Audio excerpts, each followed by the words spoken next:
Hello प्यारे दोस्तों, स्वागत है आपका हमारे चैनल पर।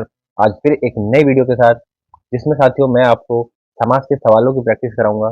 पिछली परीक्षाओं में पूछे गए इंपॉर्टेंट सवाल आज मैं आपको कराने जा रहा हूं और ये सभी सवाल हम ट्रिक के माध्यम से सोल्व करना भी आज सीख लेंगे। चलिए शुरू करते हैं आज की अपनी वीडियो। आज का हमारा पहला सवाल है, दिए गए शब्द के लिए द्वंद्व समास के विग्रह का सही विकल्प होगा। आगे बढ़ने से पहले साथियों, शॉर्ट में ये आपको बता देता हूँ कि समास होता क्या है। शब्दों को छोटा करना ही साथियों समास कहलाता है। जब हम किसी बात को 3, 4, 5 शब्दों में ना कहकर केवल एक शब्द में समेट देते हैं, उसको छोटा कर देते हैं, एक नया स्वतंत्र पद या शब्द बना देते हैं, उसी को समास कहते हैं। अब समास के साथियों 6 भेद होते हैं, जैसा कि आप स्क्रीन पर देख सकते हैं। इन 6 भेदों के ऊपर ही सवाल पूछे जाते हैं। तो आज मैं आपको ये सारे भेद भी समझाऊंगा और इनसे सवाल कैसे आते हैं, किस तरीके से क्वेश्चन बनते हैं, वो भी आज की वीडियो में कवर कर दूंगा। तो साथियों वीडियो को पूरा अंत तक जरूर देखना। समास को लेकर जो भी दुविधा या समस्या आपको आज तक होती थी, वो आज हम सब खत्म कर देंगे। ट्रिक के माध्यम से सारा आपको समझा देंगे। तो साथियों जैसा कि आप देख ही रहे हो, हमारा जो पहला सवाल है उसके अंदर एक शब्द हमें दिया गया है वेद पुराण, और हमें बताना है इस समास के अंदर, यानी इसमें द्वंद्व समास है, तो इस समास के जब हम विग्रह करेंगे, यानी समास को जब वापस से पहले वाली अवस्था में लेकर आएंगे, तो फिर उसका समास विग्रह क्या हो जाएगा। तो वेद पुराण का मतलब क्या होता है? देखिए, सबसे पहले तो मैं आपको बता दूं, इसके अंदर जो द्वंद्व समास है, उस द्वंद्व समास की पहचान क्या होती है। जब भी साथियों आपको शब्द के बीच में इस तरीके का योजक चिन्ह नजर आए, जैसा कि आप देख रहे हैं ये वाला, तो वहां पर द्वंद्व समास होता है। तो जब हम वेद पुराण का विग्रह करेंगे तो हमारा विग्रह क्या हो जाएगा, इन चारों विकल्पों में से हमें चुनना है। वेद से पुराण, ये तो सही नहीं है। वेद से पुराण, वेद का पुराण, ये भी सही नहीं है, क्योंकि वेद अलग चीज है, पुराण अलग चीज है। वेद या पुराण, ये भी यहाँ पर हमें बात नहीं लग रही। वेद और पुराण, ये बात हमें यहाँ पर सही लग रही है, तो इसका सही उत्तर हो जाएगा वेद और पुराण। चलिए अगले सवाल को देखते हैं। दूसरा सवाल हमारे सामने है, दिए गए शब्द के लिए तत्पुरुष समास के विग्रह का सही विकल्प क्या है। तो दिया गया शब्द कौन सा है हमारा, वो है ग्रामगत, और इसको हमें समास विग्रह करना है। और ये समास कौन सा है ये भी हमको पहले ही बता दिया, तत्पुरुष समास है। तो हमें इसका केवल समास विग्रह करना है। तो तत्पुरुष समास जो होता है साथियों, उसमें क्या होता है, विभक्ति का लोप होता है। विभक्ति का लोप होता है। कौन सी विभक्ति? जो 8 विभक्तियां आपने पढ़ी हैं, उनमें से 6 का लोप हो जाता है। इसमें कर्ता और संबोधन, इन 2 विभक्तियों को छोड़कर बाकी की जो 6 विभक्तियां बचती हैं, उनका लोप होता है। तो यहाँ पर हम देखते हैं किसका लोप हुआ है ग्रामगत में। ग्रामगत, ग्राम का व्यक्ति, ये इसका अर्थ नहीं होता है। ग्रामगत, ग्राम और गत, ये भी नहीं है, क्योंकि ये तो द्वंद्व समास हो जाता है इस तरीके का, अगर और विभक्ति आती तो और तो द्वंद्व समास में आता है, तो ये तो तत्पुरुष समास है। ग्राम से संबंधित, ग्रामगत नहीं। ग्राम का अर्थ होता है गांव और गत का अर्थ होता है गया हुआ, तो इसका अर्थ हो जाएगा ग्राम को गया हुआ, यही इसका सही उत्तर है। तो ग्रामगत में को विभक्ति का लोप हुआ है, और यहाँ पर कर्म तत्पुरुष समास हो जाएगा अगर हम इसके भी उपभेद की बात करेंगे तो। अगला सवाल हमारे सामने है, द्विगु समास के विग्रह का सही विकल्प होगा, और जो शब्द है हमारा, वो शब्द कौन सा है, अठन्नी। अब अठन्नी शब्द के अंदर हमें ये तो पता चल गया कि यहाँ पर द्विगु समास है। द्विगु समास क्या होता है, इसको कैसे पहचानते हैं, इसके लिए बहुत ही सिंपल सी चीज है। देखिए द्विगु को हम कैसे लिखते हैं, द्विगु। तो यहाँ पर जो शुरू में द्वि है, द्वि का मतलब 2 होता है। 2 क्या होता है, एक संख्या होती है। तो जब भी कभी ऐसा शब्द दिखा है जिसका पहला पद संख्यावाची हो, तो वहां पर द्विगु समास होता है। जैसे अठन्नी, यहाँ पर जो पहला पद है वो अठ मतलब कि 8, यहाँ पर संख्यावाची पद है ये पहले वाला, तो इसका मतलब यहाँ पर द्विगु समास है। चलिए द्विगु समास तो है, लेकिन इसका समास विग्रह क्या होगा। तो अठन्नी जो शब्द है वो 8 आना बोलते हैं उसको, 8 का आना बोलते हैं, 8 आनों का समूह होता है, या 8 ठगों का समूह होगा। तो इसका सही उत्तर हो जाएगा 8 आनों का समूह। तो द्विगु समास में एक तो पहला पद संख्यावाची होगा, और दूसरी चीज क्या होती है द्वि के अंदर, कि एक समूह का बोध होता है। तो यहाँ पर 8 आनों के समूह की बात हो रही है, इसका मतलब ये इसका उत्तर हो जाएगा। अगला सवाल है यथाशक्ति जो शब्द है हमारे पास, हमें बताना है कि इसमें समास का कौन सा भेद होगा। समास के जो 6 भेद हमने बताए थे, उनमें से ये 4 ऑप्शन दिए गए हैं, बताना है कौन सा है। तो इस शब्द के अंदर साथियों मैं पहले तो बता दूं इसका उत्तर क्या है, फिर समझाऊंगा कि वो क्यों है। इस शब्द का जो उत्तर है यथाशक्ति का, इसके अंदर हमारा जो समास है वो है अव्ययी भाव समास, ऑप्शन नंबर 1। तो अव्ययी भाव समास वहां पर होता है जहां पर साथियों जो शब्द है पूरा सामासिक पद जो होता है ये वाला, वो पूरा एक अव्यय का काम करे। अव्यय का मतलब होता है अविकारी शब्द, और अवयवी कौन सा, क्रिया विशेषण अव्यय का काम जब करता है हमारा शब्द, तो वहां पर क्या होता है, अव्ययी भाव समास होता है। और दूसरी बात, इसका जो पहला पद होता है जो ये आप देख रहे हैं यथा, ये उपसर्ग जाति का होता है।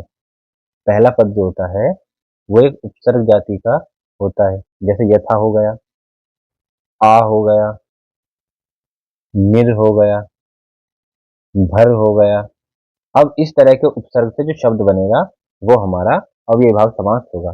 तो इन उपसर्गों से साथियों कुछ इस तरह के शब्द बन जाएंगे, इन सभी में अव्ययी भाव समास हो जाएगा। दिए गए शब्द का समास क्या होगा। शब्द हमारे पास घुड़दौड़, घुड़दौड़ का समास क्या होगा। तो घुड़ जो एक शब्द है और दौड़ एक शब्द है, यहाँ पर दो पद हमें नजर आ रहे हैं। तो घुड़दौड़ का पहले हम समास विग्रह करके देखते हैं। घुड़दौड़ का समास होगा घोड़ों की दौड़। और एक बात आप यहाँ पर देख सकते हैं, जो कि यहाँ पर विभक्ति है इसका लोप हो गया है।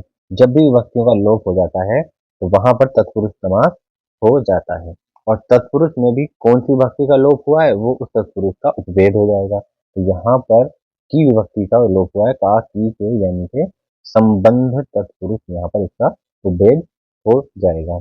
चलिए अब अगले सवाल को देखते हैं। दिए गए शब्द का समास बताना है। शब्द है हमारे पास में प्राण क्रिया, इस शब्द का हमें बताना है कि समास कौन सा है।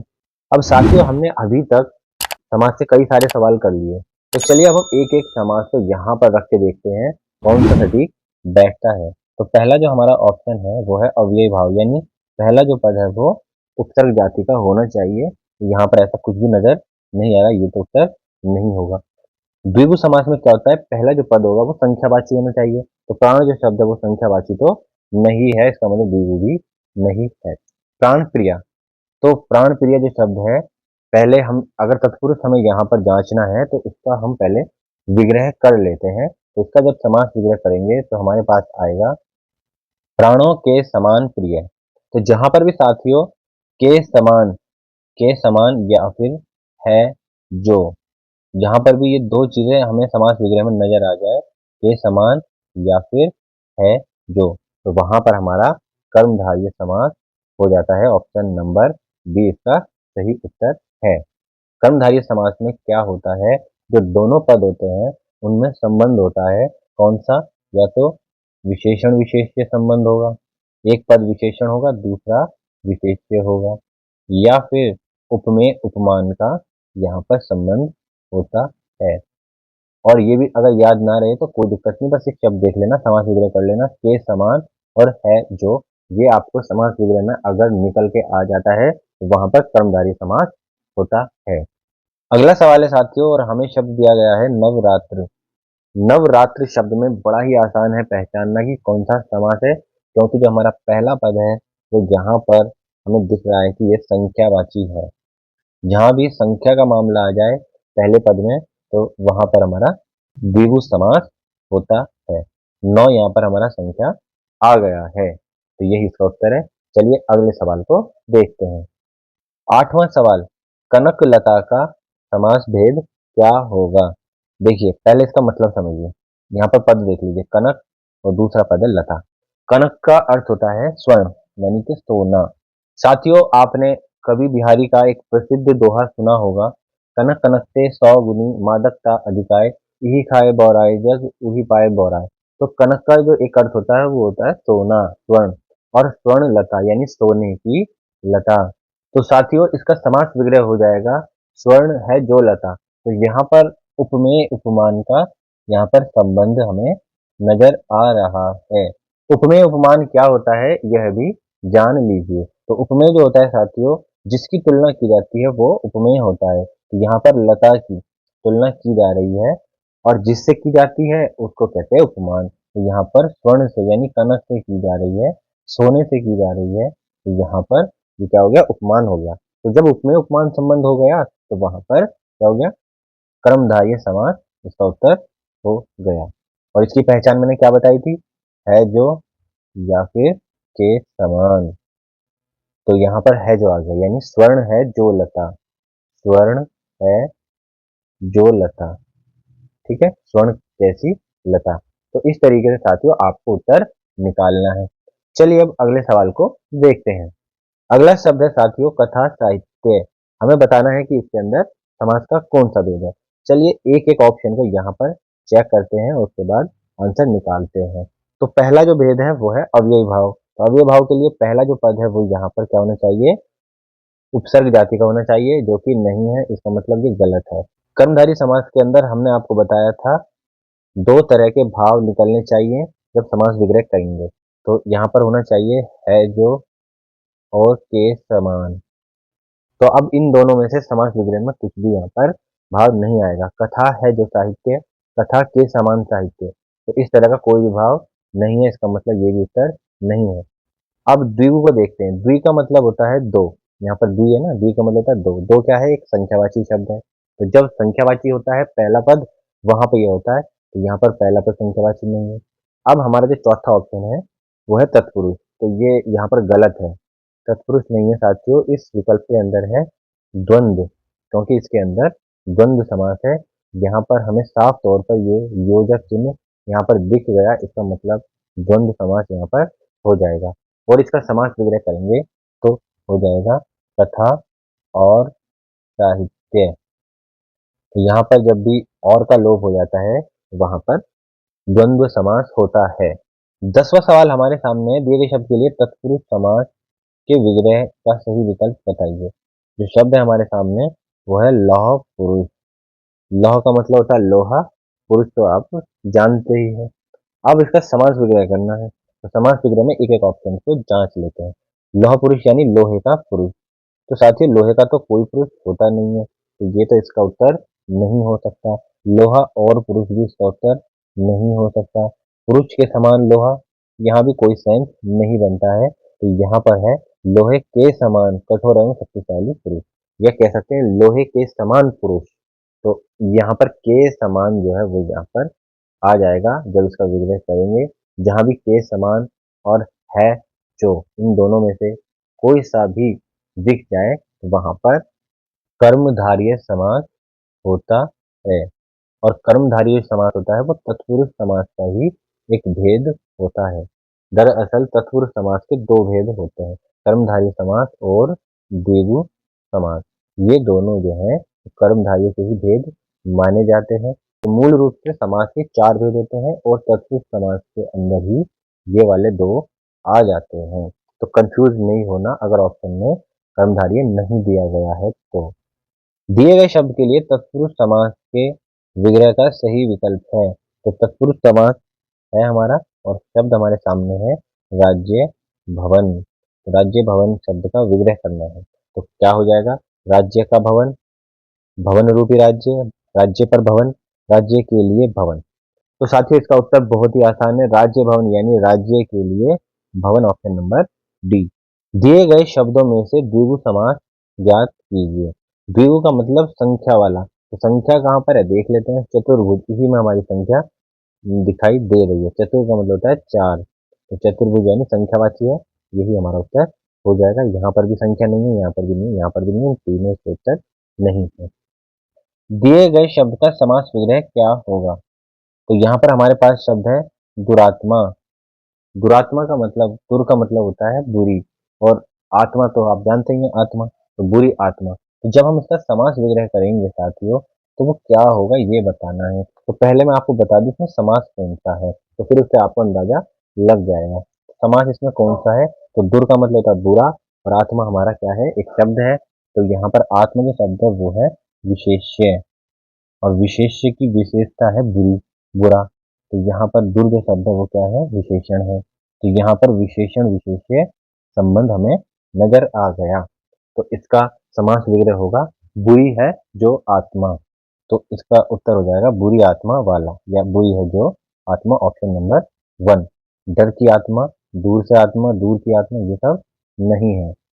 दिए गए शब्द के लिए बहुव्रीहि समास के विग्रह का सही विकल्प होगा। तो शब्द हमारा है त्र्यंबकेश्वर।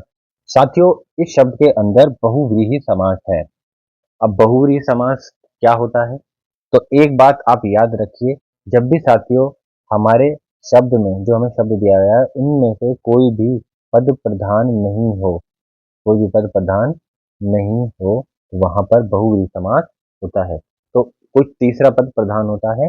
तो जब भी हम बहुव्रीहि समास का विग्रह करेंगे तो वहां पर अर्थात का भाव आ जाता है। जो अर्थात करके, जैसे त्र्यंबकेश्वर, त्रय देखो यहाँ पर त्रय यानी कि तीन, संख्यावाची भी देखिए यहाँ पर शब्द हमें नजर आ रहा है। तो यहाँ पर संख्यावाची शब्द है त्रिय। त्रिय मतलब होता है तीन। अंबक का अर्थ होता है आंख, तो तीन आंख, और ईश्वर तीन आंख वाला ईश्वर, ये इसका समास विग्रह हो जाएगा। तो तीन आंखों वाला ईश्वर, यहाँ पर एक और शब्द जोड़ लीजिए अर्थात, तीन आंखों वाला ईश्वर अर्थात शिव। तो ये भगवान शिव को कहा जाता है त्र्यंबकेश्वर। तो जब भी साथियों किसी शब्द का जो अर्थ है वो भगवान के या देवताओं के लिए प्रयुक्त होता है, तो वहां पर बहुव्रीहि समास होता है। इस सवाल का जो ऑप्शन है वो है तीन आंखों वाला ईश्वर अर्थात शिव, यानी कि तीसरा पद प्रधान होता है। ना तो यहाँ पर तीन आंखों से कोई मतलब है, ना यहाँ पर ईश्वर से कोई मतलब रहा, बल्कि यहाँ पर एक अलग ही अर्थ भगवान शिव का निकल कर आ गया। तो इस तरह से साथियों आप सही विकल्प का चयन कर सकते हैं। अब साथियों 15वां सवाल आज का हमारा अंतिम सवाल है, और हमें बताना है कि शब्द में समास का भेद कौन सा है। अब हमारे पास जो शब्द है वो है पीताम्बर। तो साथियों इसका अर्थ क्या हो जाएगा? पीत का अर्थ होता है पीला, अंबर कहते हैं कपड़े को, तो पीले कपड़े वाला। तो पीले कपड़े वाला कौन होता है? देखिए, जब ये सामान्य रूप में प्रयुक्त होता है पीताम्बर, तो यहाँ पर कर्मधारय समास होगा। लेकिन जब साथियों ये भगवान के लिए रूढ़ हो जाता है, यानी भगवान कृष्ण के लिए, पीले कपड़े वाला यानी पीताम्बर अर्थात भगवान कृष्ण, तो यहाँ पर अर्थात वाला भाव आ गया। तो जहां भी अर्थात वाला भाव आ जाए वहां पर बहुव्रीहि समास हो जाता है, यही इसका उत्तर है। तो साथियों ये थी आज की हमारी वीडियो, जिसमें हमने आपको समाज के कुछ इंपॉर्टेंट सवाल कराए। ऐसी ही मजेदार वीडियो आगे पाने के लिए साथियों हमारे चैनल से जुड़े रहिए। जल्द मिलेंगे आपसे एक और नई वीडियो के साथ, तब तक के लिए जय हिंद।